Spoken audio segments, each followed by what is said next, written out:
அருமையானவர்களே, இந்த நாளிலும் அவருடைய வார்த்தையின் இடத்திலே கொண்டு வருகிறேன். அவருடைய உயிர்த்தெழுதலின் வல்லமையை அனுபவிக்கும் மாதம் என்று சொல்லியிருக்கிறோம். அப்ப இயேசு கிறிஸ்துவின் உயிர்த்தெழுதலின் வல்லமை என்னவெல்லாம் செய்யுன்றதை நம்ம புரிஞ்சுக்கிறது அவசியமா இருக்கு. அப்படி தெரியும் பொழுது என்னுடைய வாழ்க்கையில் அந்த உயிர்த்தெழுதலின் வல்லமையை நான் அனுபவிக்க முடியும். எனவே இன்னைக்கு நான் என்ன சொல்ல வரேன்னா, தேவனுடைய இயேசு கிறிஸ்துவனுடைய உயிர்த்தெழுதலின் வல்லமை நம்மை சுகமாக்கும். அப்ப உயிர்த்தெழுதலின் வல்லமை நம்மை சுகமாக்குகிறது. பாருங்க, பேதுரும் யோவானும் அப்போஸ்தலர் 3 ஜெப வேலையாகிய 9ஆம் மணி வேளையில போறாங்க. அங்க தாயின் வயிற்றிலிருந்து சப்பானியாய் பிறந்த ஒரு மனிதன். அப்ப அவனுக்கு கால் சரியில்லை, நடக்க முடியாது. அவன் எப்ப இருந்து அப்படி இருக்கிறாரு? தாயின் வயிற்றிலிருந்து. அப்ப பிச்சை கேட்கிறாரு. அப்ப பேதுரும் யோவான் என்ன சொல்றாங்க? பேதுரும் யோவானும் அவனை உற்று பார்த்து 4ஆம் வசனம், எங்களை நோக்கி பார் சொல்றாங்க. வெள்ளியும் பொன்னும் என்னிடத்தில் இல்லை, என்னிடத்தில் உள்ளதை உனக்கு தருகிறேன். நசரேயனாகிய இயேசு கிறிஸ்துவின் நாமத்தினாலே எழுந்து நட என்று சொல்லி வலதுகை பிடித்து அவனை தூக்கிவிட்டான்.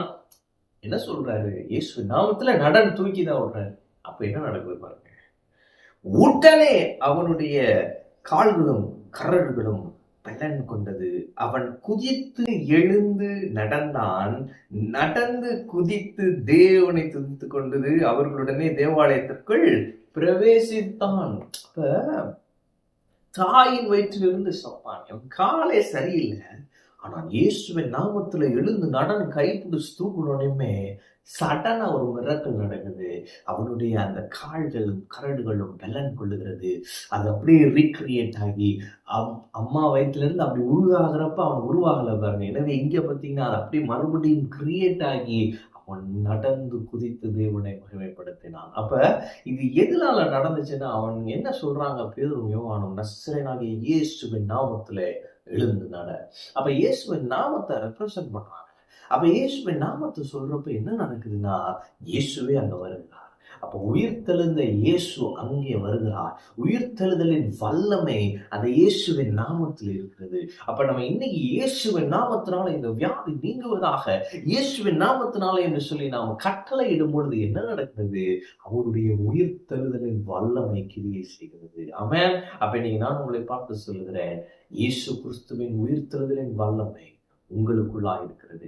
இயேசு கிறிஸ்துவின் உயிர்த்தெழுதலின் வல்லமையை நீங்கள் அனுபவிப்பீர்கள் என்று சொன்னால் நீங்கள் சுகம் பெறுவீர்கள்.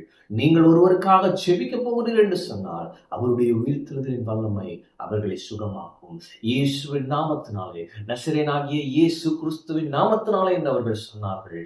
இயேசு கிறிஸ்துவின் உயிர்த்தெழுந்த வல்லமை அந்த மனிதனை சுஸ்தமாக்கினது. அவர் நடந்தான். இன்னைக்கு நான் சொல்லுகிறேன், இயேசுவின் நாமத்தினாலே, நசரேயனாகிய இயேசுவின் நாமத்தினாலே, உயிர்த்தெழுந்த இயேசுவின் நாமத்தினாலே, அவருடைய உயிர்த்தெழுதலின் வல்லமையை கொண்டு நான் சொல்லுகிறேன், நீங்கள் சுகமாயிருப்பீர்கள். ஆமென். உங்கள் சரீரங்கள் ஆரோக்கியமாய் இருக்கும். நீங்கள் நீண்ட நாட்கள் இந்த பூமியிலே ஆரோக்கியமாய் வாழ்வீர்கள். ஆமென். எனவே இயேசு கிறிஸ்துவின் உயிர்த்தெழுதலின் வல்லமை நம்மை சுகமாக்குகிறது. வியாதியோடு இருப்பீங்கன்னு சொன்னால் இந்த இயேசு கிறிஸ்துவின் உயிர்த்தெழுதலின் வல்லமையை புரிந்து கொள்ளுங்கள். இங்கு சுகம் உண்டாகும். சுகம் இயேசுவின் நாமத்தாலே. ஆமென். கர்த்தர் உங்களோடு இருக்கிறார். கர்த்தர்களை ஆசீர்வதிப்பார்.